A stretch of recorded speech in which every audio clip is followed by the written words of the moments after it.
The ABC this week has rejected a complaint of bias from the Australia, Israel and Jewish Affairs Council about a Q&A episode in May concerning the recent conflict between Israeli forces and Hamas insurgents. In case you missed it, here are a few of the excerpts from that episode. Israel is targeting civilians. Yes, it is targeting civilians. When you say Israel has a right to self-defence, what you're actually asking us to embrace as a proposition is that an occupier and a coloniser, a state that is based on a racial apartheid system... I don't accept any of those. It is not correct to say that Israel is right and is using the appropriate use of force in response to what Hamas has been doing. This is an unlawfully occupied people who have suffered great disadvantage, discrimination and human rights violations. Because at the end of the day, in Palestine, young people are dying, I'm sure in Israel too, but it comes back to the occupier, and if it's really geared, is it colonisation and we're trying to wipe out a culture here, that's not okay. I do not condone rockets being fired into Israelis, but at the same time, the response that we saw, I have to say, was disproportionate. 4 of the 5 panellists condemned Israel for its retaliation against Hamas for firing hundreds of rockets into Israeli territory. They were author and Palestinian activist Randa Abdel Fattah, international human rights lawyer Jennifer Robertson, who has represented the Palestinians at the International Criminal Court, Indigenous songwriter Mitch Tambo, and federal Labor MP and Muslim Ed Huzik. Only one panellist, Coalition MP Dave Sharma, spoke in Israel's favour, and even then he struggled to get a word in. Yeah, the proximate cause was that Hamas started to fire rockets at Israeli civilian populations. And that's a lie. 1 against 4. And as the Australia, Israeli and Jewish Affairs Council Executive Director Colin Rubenstein pointed out, the sole panellist defending Israel was an Australian of Indian heritage. The ABC allowed a pro-Palestinian mainstream voice on the panel, but did not extend the same opportunity to a pro-Israeli group.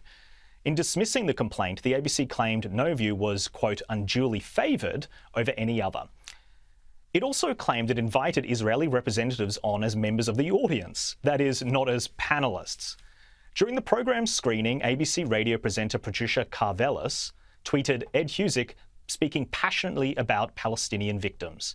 Former ABC Four Corners journalist Sophie McNeil tweeted, "It's about time Human Rights Watch's historical finding that hashtag Israel is committing the crime of a hashtag apartheid was mentioned on the ABC." Put simply, this is activism, not journalism. And as The Australian reported that same month, dozens of Australian journalists, including ones from the ABC, The Guardian Australia, The Age, The Sydney Morning Herald, The Saturday Paper, Crikey and SBS, have signed a petition demanding publishers push the Palestinian cause. Some of their demands have in fact already been implemented at the ABC, if Q&A serve as an example.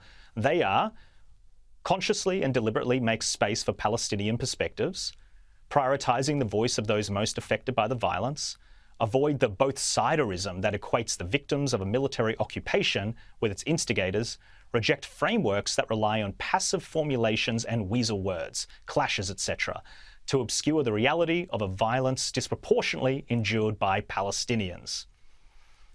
Among the signatories were ABC presenters Jonathan Green, Benjamin Law, and former ABC Washington correspondent Zoe Daniel. So much for ABC editorial policies, which require that the national broadcaster gather and present news and information with due impartiality, and not unduly favour one perspective over another. But according to the ABC, there's no issue for bias. And a reminder that only last month, ABC Chair Ida Buttrose rejected calls for an independent ombudsman to investigate complaints against the national broadcaster. Nick, it's really interesting when you've got journalists that are using their pre-experiences to form a judgment about something that maybe hasn't happened yet. Yeah, and this idea of both-siderism, you want to avoid both-siderism. I suppose they mean not reporting both sides of the argument. Well, the ABC has been doing that for years, particularly on this question of Israel and Palestine. They've had a completely one-eyed view. They're responsible for a lot of very, very inaccurate reporting on it.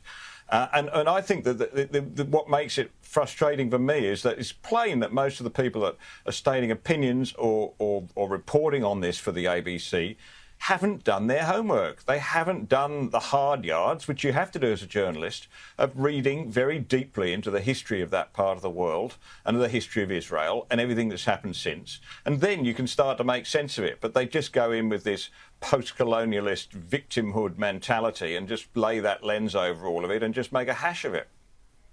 And Gemma, it appears to be quite the trendy thing to do, to be very pro-Palestine and to be out there on Twitter taking those talking points.